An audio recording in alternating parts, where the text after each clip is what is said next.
Quantum Realm is the new featured location in Marvel Snap. In this video, I have 5 of the best decks, as well as a bunch of card synergies and strategies to dominate in this location. It's showing up in 40% of your games, and it's certainly one you're going to be wanting to consider building your decks around. After you play a card here, set its base power to 2. So base power, if you play, for example, a Infinite into the Quantum Realm, it's going to go to 2 power. However, this can be increased further. If you were to then buff your Infinite with something like an Ironheart, it would still go to 4 points. Similarly, if you play a card like Ant-Man into the Quantum Realm, Ant-Man is going to go to 2 base power on his card. And then when you eventually get his ongoing ability, he will still get +3. So he would then go to 5 points as opposed to the usual 4. So the best way to be winning the Quantum Realm, you can definitely use some on-reveal effects, like just get 4 cards in there and then buff them up with things like Ironheart. But a more likely way to win is going to be using ongoing effects. So Ant-Man is a key example. Ant-Man, if your opponent has no ongoing effects, would just be enough to win the location on its own. Of course, Ant-Man, also the Wasp, having quite nice synergy here, is quite thematic.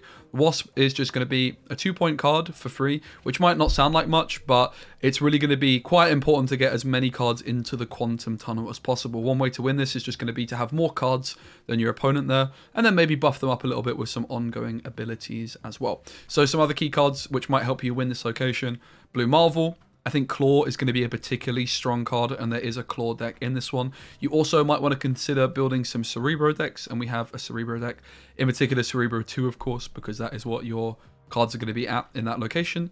Thanos is going to be good because of the ongoing effects of the Soul Stone. The Orange Stone is going to be helping you to win this location. And a little bonus card, not going to help you win the location necessarily, but Adam Warlock is absolutely popping off in this location. If you play Adam Warlock into the Quantum Tunnel and your opponent doesn't play a card there, then he is just going to be drawing you a card straight away. Often the problem with Adam Warlock is the fact that he's 0 stats. You need another card in that location for him to actually work as a card draw. Here, you don't. And again, he's points because, yeah, he's getting that +2. So Adam Warlock, a card you could seriously consider adding into all of your decks. So that's the way to win the location. That's some of the synergies. Let's now look at some of the best decks. Up first, we have Claw Sandman. Sandman is going to be very powerful in this one because you're restricting the amount of cards your opponent can play. You can prepare by making sure that you have enough cards into the Quantum Tunnel. You might also want to consider changing up a couple of the 1 and 2 cost cards. Maybe like Lizard could become Mr. Sinister, for example, if you're struggling to get enough bodies in there. But Claw is going to be absolutely dominating in this one. Being able to just get that +6 points is going to be pretty much winning that location for free. There's some other cheeky things here like Doom adding some points in there later. And Heimdall is the little spicy inclusion. You might not want to play Heimdall. You could just try the Magneto or the Captain Marvel, which are very popular. Probably would avoid Captain Marvel on today. I think Magneto could be good, though, to pull cards away from your opponent's Quantum Tunnel. But Heimdall is a nice inclusion in this Sandman deck because it's just a surprise play. You don't go for it very often, but you can gear up with your Claw in the middle location and then move it to the left location, for example, on the last turn, which can really bamboozle your opponent and get you lots of 8-cube victories, which is something this deck can struggle to do. So Heimdall is a nice surprise play. And I think this should be one of the best decks for the Quantum Tunnel. It's good when it doesn't show up. It's a powerful deck, and it's going to be good when it does show up in particular.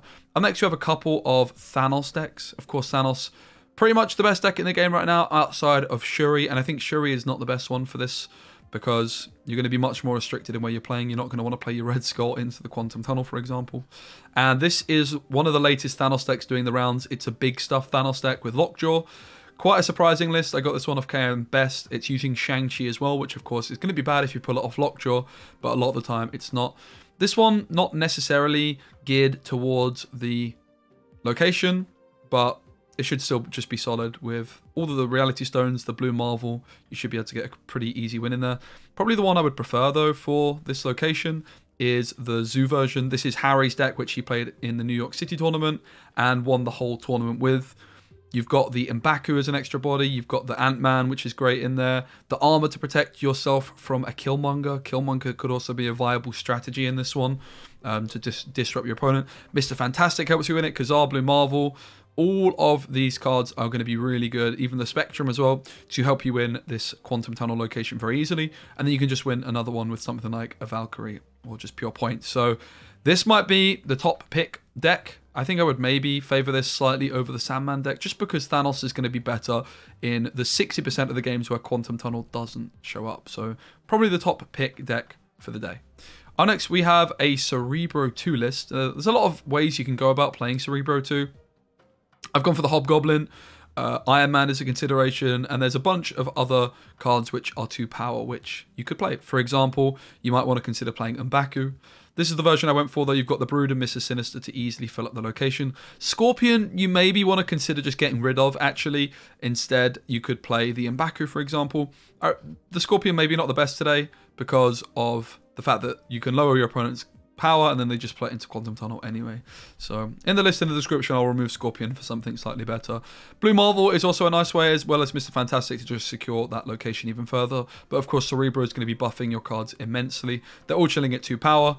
Blue Marvel puts them all to 3, but of course he's then staying at 3, so your Cerebro is still buffing everything.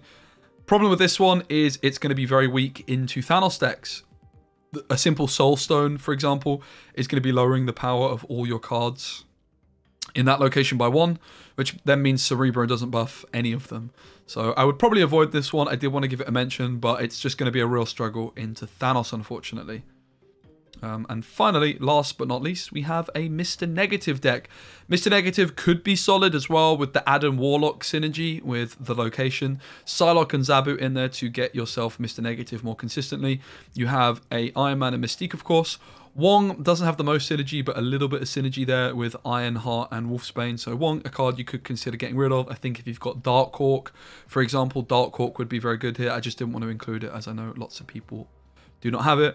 Magic is in there to extend the round, giving you that extra card draw on turn number 7, meaning that you've got an improved odds of getting Iron Man. Something to bear in mind if you do play against Thanos players and you have Magic down, they are going to pretty much always Reality Stone you on turn 6 if they've not already played it. Just try and keep track of, for example, what stones they've played, and if they've played the Mind Stone, like, are they guaranteed to have a Reality Stone? Because if they are, that Thanos player thinks they're super big brain, and they will 99% of the time play that Reality Stone onto your Magic lane, thinking they're going to get an 8-cube victory, but you just see it coming, and you just play all of your Mr. Negative cards on turn number 6, and just get that 8-cube victory anyway. So that's a nice little play you can do against Thanos players.